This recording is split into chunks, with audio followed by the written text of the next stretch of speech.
G'day, I'm Madeleine Galea. And I'm Scott Sanders. I love that you keep on with g'day today. I feel so Australian. Excellent. I am, though. Welcome to The One Thing, a podcast designed to give you one solid, practical tip for gospel-centred ministry each week. Hello.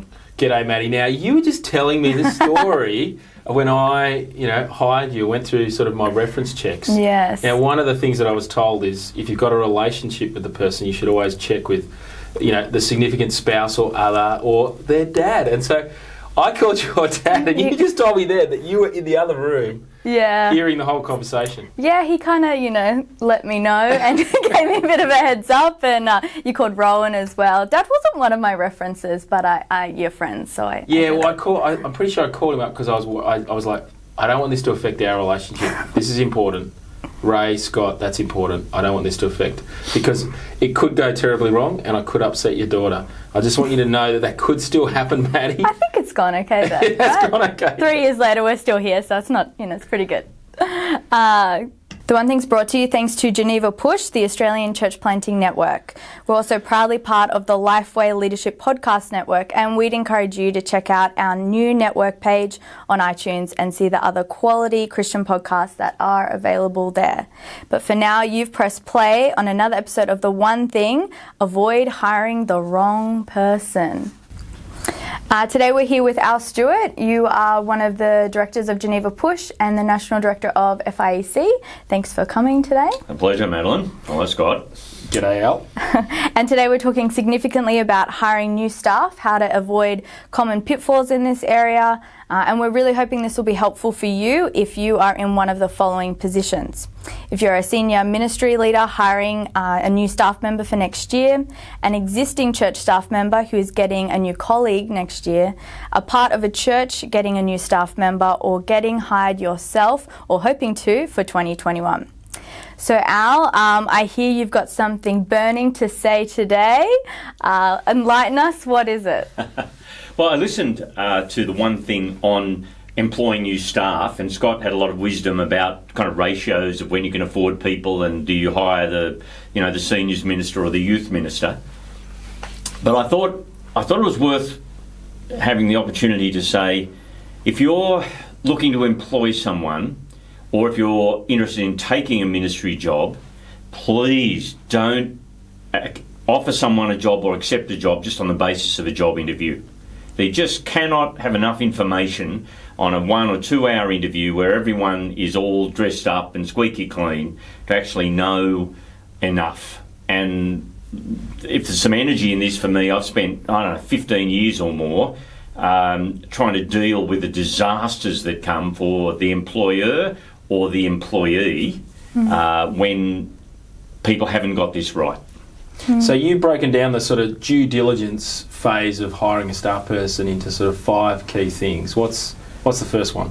Well, the biggest one is your due diligence is do the reference checks. If you're looking to employ someone, you've got to get referees and make a lot of phone calls about what's this person like.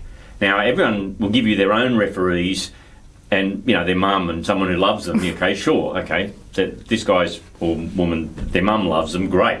But you need to actually check wider. Who is it they've worked for in the past? Have they got someone who's older, who's worked with them or been in church with them? Have they got someone who's younger, etc.?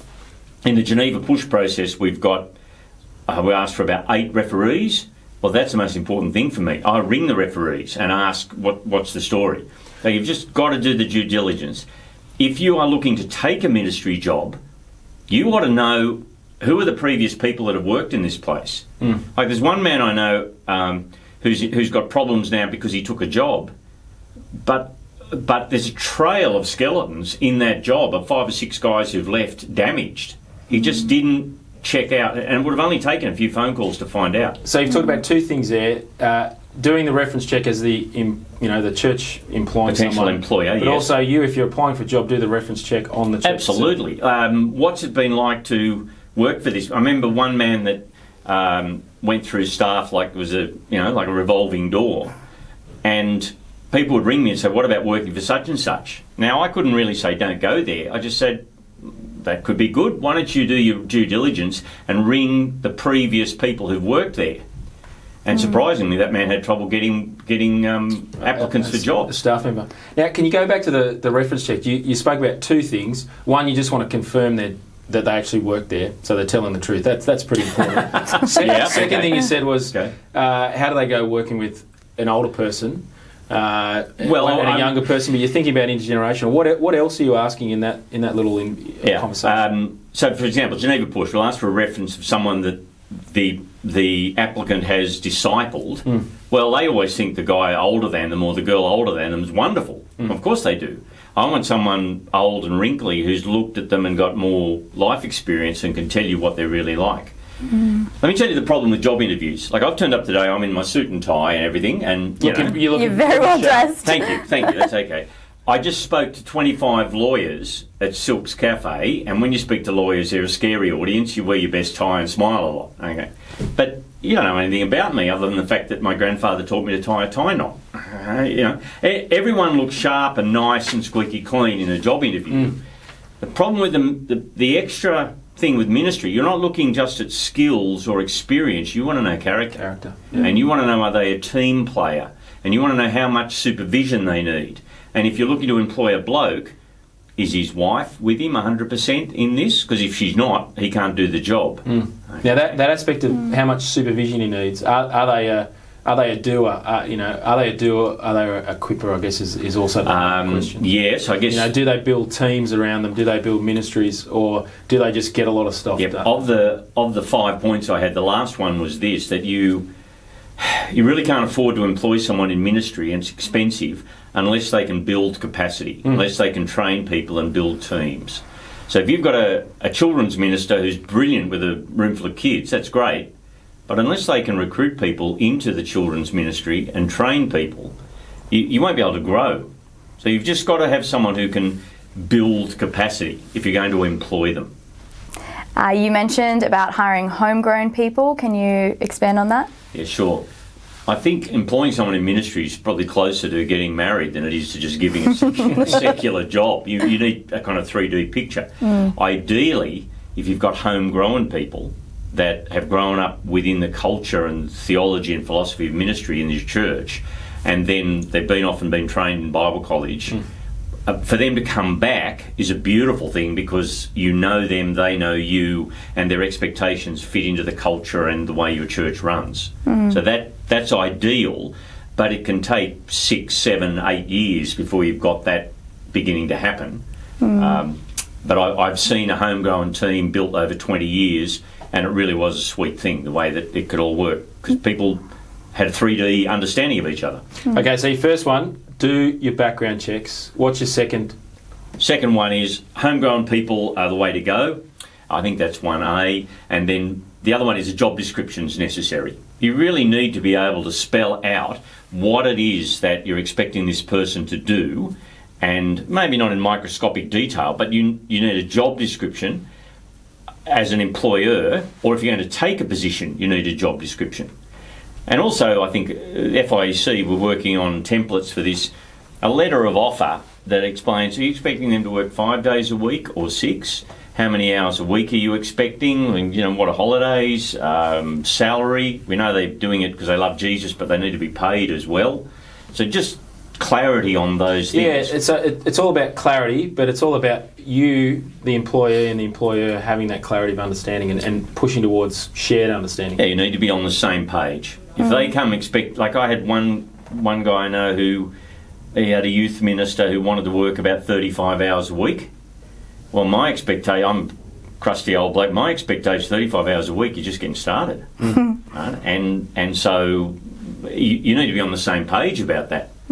Would you ever take that job description when you're calling a referee and saying, do you think, this is kind of the skill set that's required, do you think they can meet it? That'd be a great idea. Okay. Yeah, that's right, I think. And then you're asking things like character, teamwork, work ethic, that kind of thing.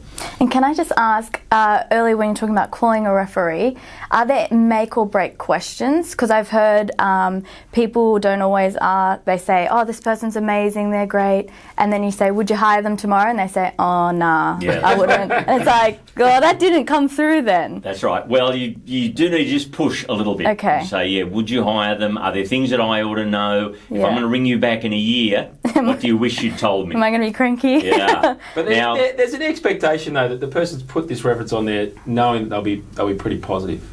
Well, yeah, although I've had one man put me down as a referee and people have rung me and I've had to be honest. Yeah, I haven't got those jobs. I'm still pretty disappointed with it. That's Sanded okay. down. Yeah. But you've got to be honest. I tell you why. If you say Fred's wonderful in all these areas and Fred gets the job and he's not, it's just a world of pain for everybody. So you can decide quickly and you can take your pain over time. Yeah. You're not doing anyone a favour by putting someone into a job that they're not suited for. Yeah. Okay. So that's helpful. Thank you. So your third point is on the lines of managing staff. Expectations. Can you go into Well, you point do two? need to. If you're going to give someone a job, you've got to understand how the level of supervision that they need, how much time they'll need with you as a boss. Some people, a quick catch up every week or two and they're fine and they're self-starters. Other people just need time with you and you'll need to spell out what they're doing more and kind of it'll take them longer to settle in. You just need to know them. How do you work that out? I guess it's time with them as well. The irony is, as a senior minister or leading an organisation, you think, if I just had more staff, I'd have more time. Not true. Staff actually take your time. Okay. I remember there's one man that I worked with who was cranky with me, and once I worked it out, it was because we never talk, and he just wanted to spend time talking with me. Now, Kathy says that to me, we hold hands and go for a walk along the beach.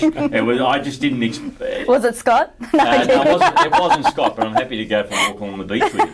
But it's just, you've got to know your people and the level of engagement that they need and the level of kind of management they need. So two things. People are different. You can't have kind of a set standard. Second thing I've heard you say as well, it's going to take extra time. Yep. It's going to take extra time, I would have thought, in the initial stages of someone jumping on board. The hope is, though, that over time it takes less time because you're moving them in that sort of situational leadership framework. That's right. Sort of S1 down to S4, where you just really have to say, here, go, and get stuff done. You're setting them free to build. As I said earlier, if they can't build capacity and train people, they might be great people and do great work themselves, but you can't afford to employ them. They've got to be able to work in the business and on the business. But I think the danger or the mistake often is we expect someone to come in straight away and know how this place works and know how you and I are going to operate. That takes time, and you need to be aware that you get that staff member on. There's going to be sort of a drop in productivity for yourself because you've got to put more time in someone. I reckon it takes someone a year to really work out, even someone who's switched on. It takes them a year. They need to have been through a whole cycle before they're really going to be productive. And you've got to allow for that. Yeah. Okay, so your fourth point, you say as a boss you spend 5% of your time recruiting the right staff and 95% of your time working for them. So you work for me. There's a great book on leadership called The Contrarian's Guide to Leadership by Stephen Sample. S-A-M-P-L-E, Contrarian's Guide to Leadership. Now, he was the VC of a big university in the USA, and he's got all these counterintuitive things that he did about leadership, like never look at the news, only read books by dead people. And the big one was, as managers said, you spend 5% of your time recruiting the right people, and then 95% of your time working for them. I think I could say, or choose Scott here. I'd known Scott for years and years, rang him 10 or more years ago, said, hey, this thing, Geneva Push, what are you doing for the rest of your life? That took 2 phone calls. I've worked for Scott for the last 10 years. The phone rings and I'm given a job. Yeah. Why? Because as a boss, it's your job to help the people who work for you do their jobs. So you can open doors for them that is a big help, or you can lean into something or give them resources, etc. It's your job to help them do their job. Now that's a big shift. Like you just say that it all rolls off because I've heard you say this aphorism so many times. That's true. But that's not easy to do. It's not because you care about the outcome. Mate, I don't care about you. No, I'm just saying. But you've been able to delegate significant responsibility, not just with Geneva Push. You've done that when you're at YouthWorks. You've done that when you were at ENC. You're now doing that at FIC. How? Simple. Employ people that are smarter than you, and then help them do their jobs. You may say I'm not starting from a very high base there, okay? I mean, there's a lot of room for people that are smarter than me, but I mean that. But there is a little bit more though. You know, what happens when the smarter person does things that you don't want them to exactly do? I guess it depends. You've got to allow. There's some things that you can't live with that they get wrong. Yep. Okay. But there'll be so many other things that you would not agree with, but don't really matter. Like, you know, the font that they choose, the colour scheme on something, the design of something. Why is my sense of taste any better or worse than someone else's? In fact, mine's usually worse. So there's a whole list of things you've got to just let go. Because if you micromanage, they will stop trying. When Kathy and I were first married, and I would try and hang out the washing, I'd hang the washing on the line, and then she would come and re-hang it because I hadn't hung it right. My wife still does. Still does that. So I said to Kathy, if we're both going to do it, why don't just you do it? Okay. Actually, she's in a moon boot at the moment, and I'm doing the washing. So I'm, that. She didn't say to you, "Here's how you do it properly." Well, she kind of would, but pulled me aside. Anyway, she taught me. But I still get a couple of things. But you get the point, don't you? If you're going to micromanage people, they'll stop being motivated. Totally. So you've got to live with a certain amount of, not the way I would do it, but it's okay. Or if you like, it needs to be important before you stick your fingers into the mechanism where someone else is working. Right? Yeah. And actually, it's very important what is very important is if you've got someone else that's got staff reporting to them, do not go direct to their staff, talk to the boss. Okay, so because if you jump and go down the line a couple and then change something, you've demotivated and messed up their reporting. So what's the fifth and final tip? I think it was the fifth. I've already said that. You can only afford to employ someone if they can generate capacity, train people. And I think it needs to be repeated. I think the mistake I see regularly in church life is we keep employing doers, not equippers. They need to be able to do both. Rod Irvine, who built a big church down God used Rod to build a big church at Fig Tree, smartest guy in the room. Rod used to say, you've got to be able to work in the business, hatch, match, dispatch, preach, all of those things, but you've got to be able to work on the business, build capacity, train people, build resources, etc. And you can't afford to employ someone unless they can work on the business as well. Great. So what's the one thing that you would want to say to everyone about hiring new staff? Do your due diligence, get a 3D picture of the person you're looking to employ or the person that you're thinking about working for. Great.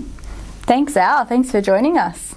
My pleasure. All right, so we're going to look at the toolbox. Al, you mentioned the Contrarian's Guide to Leadership. Yeah, I just happen to have a copy here. The Contrarian's Guide to Leadership by Stephen B. Sample. Okay. And he's got a whole lot of counterintuitive stuff that's very interesting. You may not choose to do it all, but his chapter on work for the people who work for you, it's worth the price of the book. Great.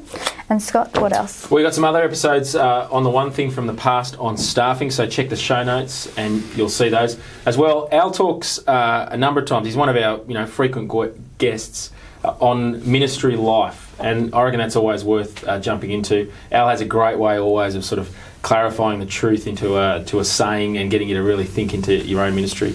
The other episode that I reckon would be worthwhile thinking into is preaching Christmas and Easter. We've got Christmas coming up, so just jump in there just to give your preaching just a little bit of a turbocharge. And then the final one, I think I talk about this book lots, Leadership Pipeline by Ram Shran and Drotter. I think one of the helpful things in this to think about is you need to be thinking about where you want your staff member to be going. And I think your role as a leader is to be, with a new staff member, training and equipping them so they can make the leap to sort of the next leadership layer.